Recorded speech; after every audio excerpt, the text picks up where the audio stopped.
Pablo. I served in the United States Army for about 22 years, just shy of 22 years. Retired as a first sergeant. During that time, I've traveled all over the world. I've been to Germany and Korea, and of course, all over the United States. Did a tour to Kuwait, my last tour. Did Iraq twice and Afghanistan once. And they got me in Afghanistan. Had a tough day at work there. I was a platoon sergeant at the time, and we were moving down, and we were moving south, and we were in the Wardak province. We were moving south towards the Ghazni province, and basically a unit had moved down before us. We were going down to tuck them in for the night. So the enemy had set up an ambush for them, because typically when you go down, you come back up. Well, we just happened to roll through the ambush. All of a sudden, we're being shot at on the driver's side of the vehicle. Of course, I was in the lead passenger side. I was in the trail vehicle. Our SOP is to ensure that we throw ammo up to the gunner to make sure he never runs out of ammo. We were carrying 40 mics at the time. We threw the ammo up. He put it on the side of the turret. He adjusted his turret to adjust fire. And whoosh, off the truck it goes. At the time I'm thinking, damn, I gotta go get that. I can't leave that laying around. Got out the vehicle, told my guys I was getting off. I went around to the side we were being shot from, picked up the rounds, came back around. Another kid was right behind me. He got out too. I didn't know at the time. Bumped into him. He went to the front windshield. I opened the door, threw my rounds in, and the rounds were literally 2 rounds hanging down below the door line. And I was thinking to myself, fuck, I can't get in yet. Next thing I know, the whole world went boom. I took about 3 steps back, fell down, looked at my leg, big ass hole in my leg, and I was like, oh, well, that's not good. Next thing I know, I woke up. My guys were covering me. I already had a tourniquet put on me. Had a guy at my head and a guy at my feet. We were engaged in the firefight. We returned fire. Finally, after we got superiority of fire, the other unit had been able to move up to us. About 30 minutes away. They moved up to us, evac'd us out. We went to the AMP station. That's where we evac'd from. And we had to wait for a special bird because the kid that got out in front of me, when that RPG came through the door, I should say an RPG came through the door in between me and him. The door was slightly open and it slammed the door shut, which was good. I'll tell you, the only reason it was good is because when it slammed the door shut, the trajectory, it would have shot directly into the cab of where all my guys were at. Well, because of the door shutting, it changed the trajectory up into the engine block. Of course, they were getting out of the vehicle. They were able to, they all lived, so that was good. That was a good day. We ended up getting on our birds. I remember telling the medic, the flight surgeon's working on the kid next to me. I remember telling the medic as he steps over me, he's like, hey, are you okay? I said, yeah, but where's the hot chicks? He's like, I'll see what I can do for your next flight, man. I'll see what I can do for your next flight. Because all during training, you always get the hot chicks at JRTC. I had a blown out eardrum. I had a left distal femur, basically inside of my leg. The inner knuckle of the femur was completely blown off. It blew off part of my, 3/4 of my patella. I broke my tib fib at the time. Whew. To get back to the good, basically what ended up happening is thank God I got sent to Fort Campbell. Worked my way back through the chain. Got sent to Campbell, and the doctors there, one of the head ortho doctors knew about a study that was being done down at BAMC about a limb salvage. And if I'd have gone anywhere else in the world, I would have lost my leg.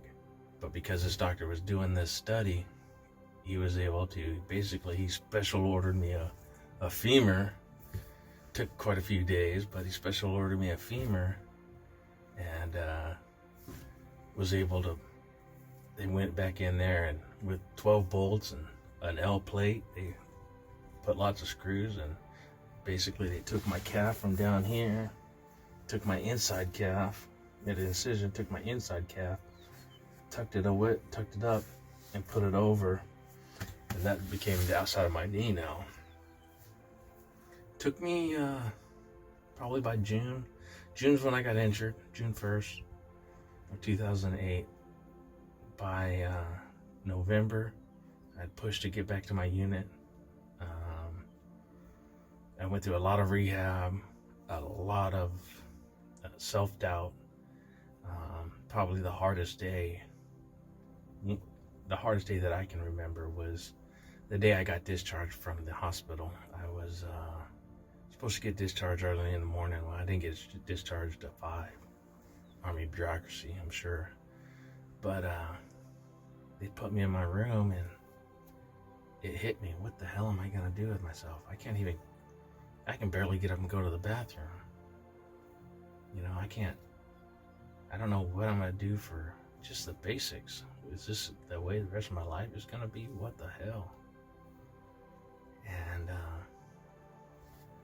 luckily my friends were able to come, and they got my spirits back up to where I needed to be. Probably one of the most, the turning point in my depression is I went from where I was staying over to the hospital. And the hospital, as I'm pulling up to the hospital, the little ramp for us to get up on wheelchairs, because I wasn't up on crutches yet. The little ramp for us to get up on wheelchairs. I should say I wasn't up on crutches for a long distance, but the wheelchairs, I got up.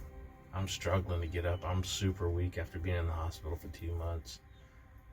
And I literally look behind me, and there's this dude. This dude says from behind me, he says, "I got you, brother."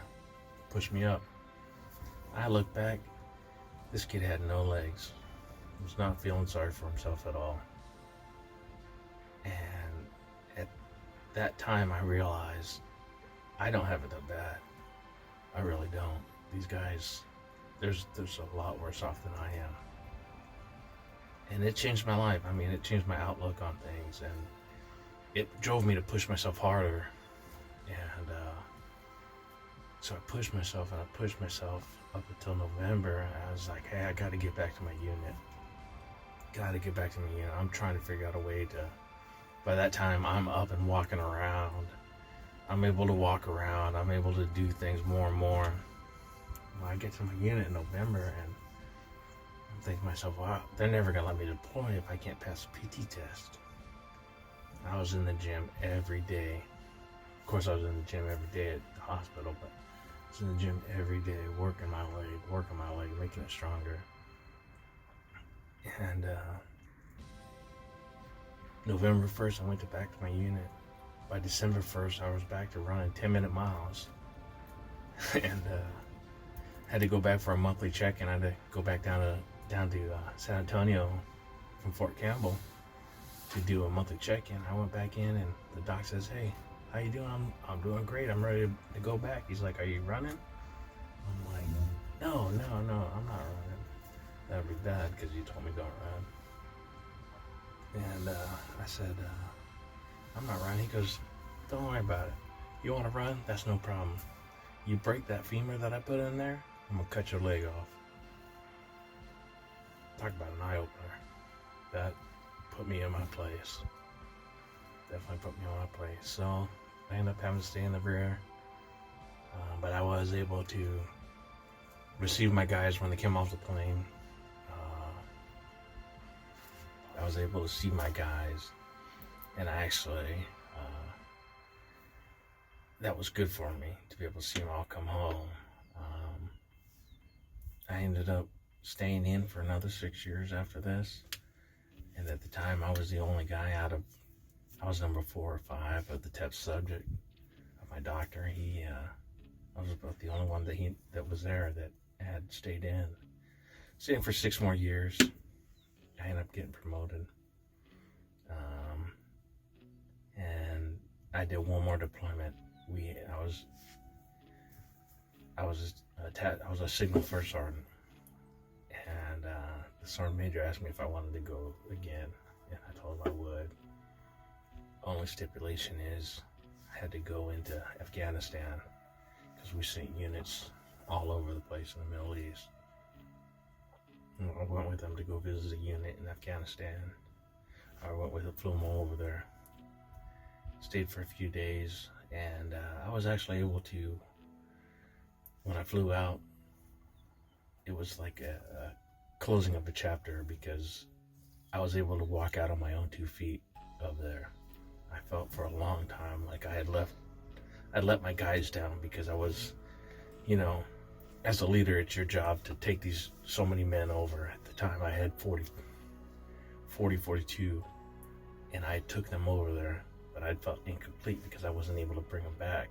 They all came back, but I wasn't able to walk out on my own 2 feet out of Afghanistan. So I felt as if maybe they had gotten the better of me. But when I was able to walk out of Afghanistan on my own 2 feet, I got back to Kuwait, back to my unit, and probably the first thing I did is I called my wife and I told her, close the chapter. She said, what? I said, I closed a chapter today in my life. She said, what's going on? I told her about it, and she's like, you did what?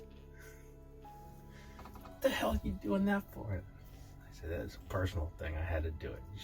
She's a good woman. Looking back over it, though, looking back at that day, would I have done anything different? I wouldn't have. I wouldn't even change that I got injured. And the reason I say that is everything that I am today is because of that. And literally, I was dating a great woman that stood by me. I mean, we just started dating right before I deployed. But coming back and being injured, she stood by me the whole time. It made me realize that I did have a good woman, and slowed me down. I was just running a gun, and I was just a dumb infantry grunt, just blowing through time, having fun. And but yeah, she's a great woman, and I thank God every single day that she still puts up with me. Some days she probably wonders why, but I actually heard about Hero Hunt Inc. because of my wife.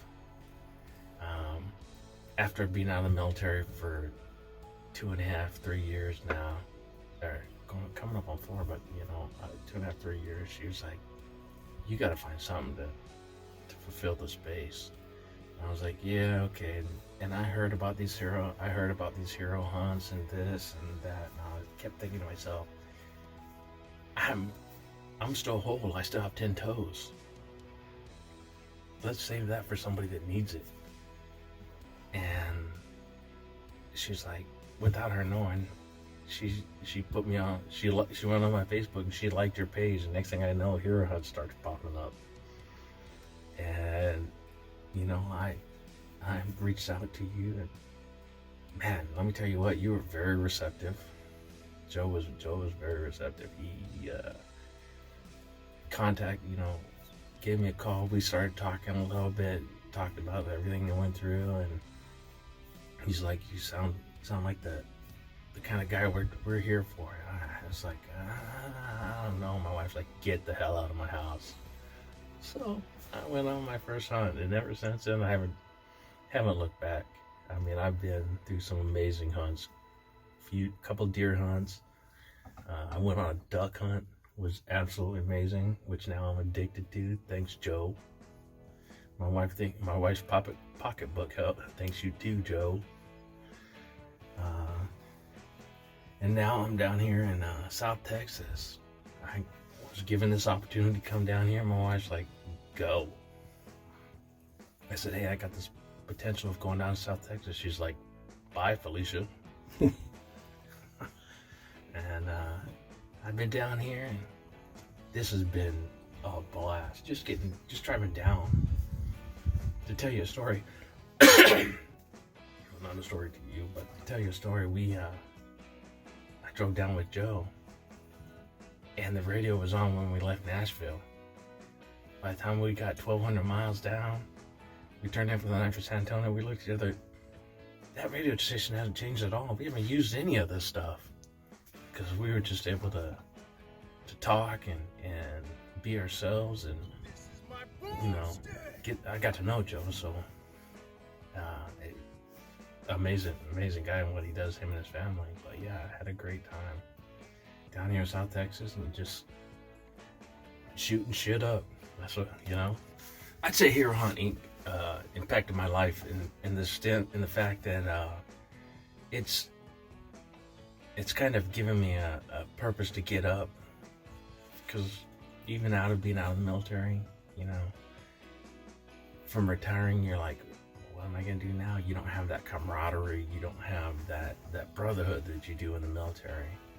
Hero Hunt Inc. I've been able to connect with some new friends that I still keep in touch with, and we talk daily, and we give each other hell.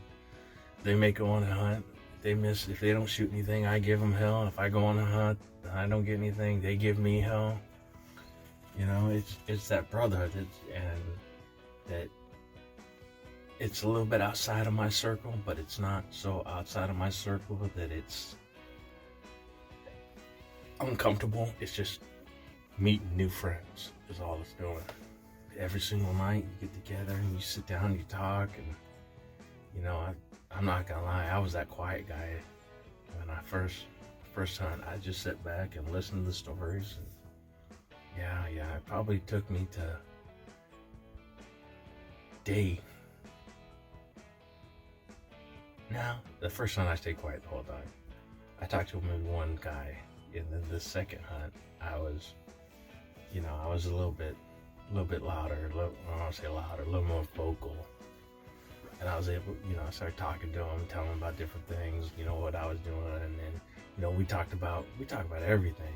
In the military, there's no boundaries. We talk about everything. What's your wife do? What do you do? What do you do for fun?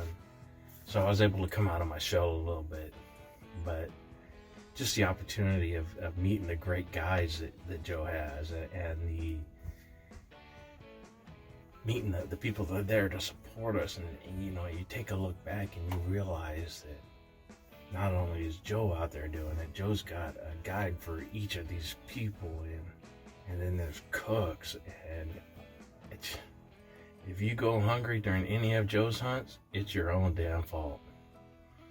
Nobody else's fault at all, and don't even try being on no diet, keto, or nothing else. Don't do it.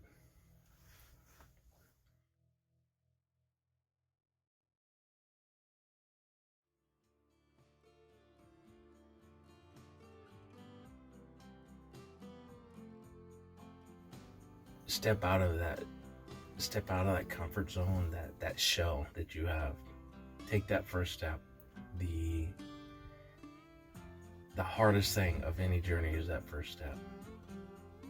But once you sit and you start talking with the other hunters and the guides, and it brings you out more, and it I don't know, it just opens you up. It makes you feel, some of the stuff getting off your chest is a lot. And sometimes these guys, they won't say nothing. The guides may not say nothing. You're telling your whole story. They may not say nothing, but they know the risks that you take every single day. And like I said, I don't think that I'm anything special by any means. I just had a tough day at the office one day. They happened to get lucky, just like we do. But get out there and talk with these guys, it'll help. It's very, very therapeutic. Nobody wants to counsel you. Nobody wants to tell you, hey, this is what you need. These guys have all been there, and they've all done that. And they've all felt that. So there's that brotherhood. I'd like to definitely thank Joe and Kim for what they started so many years ago. being with Joe on this trip, I was able to learn the struggles he went through when he first started and everything, and the sacrifices that him and his wife both gave up, for this, because this was important to him. So to me, I would say thank you, Joe, and thank you, Kim.